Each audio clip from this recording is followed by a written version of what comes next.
Mapapaawit ang kahit na sino sa himig ng pag-ibig, gaya ng isang bride na sariling tinig ang handog sa dream wedding nila ng kanyang irog. Pusuan na yan sa report ni Ian Cruz.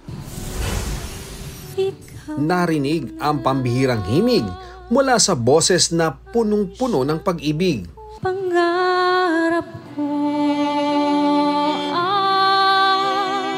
ibigin ka.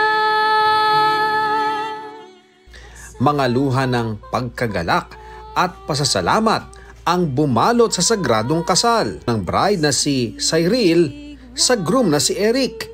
Ikaw na lang ang siyang kulang sa buhay kong ito. Ang kanilang pagmamahalan, umigting nang muli silang pagtagpuin ng tadhana matapos magkalayo ng landas. Pinangarap ko kasi siya talagang ibigan. Crush ko kasi siya. Wedding singer ako and music teacher.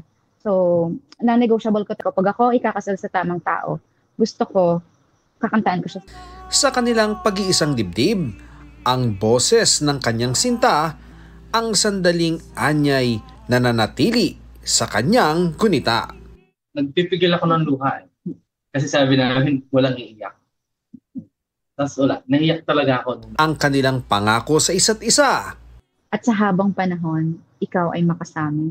Yun talaga yung vinaw namin kay Lord. Pangarap ko ang ibigin ka. Ian Cruz nagbabalita para sa GMA Integrated News.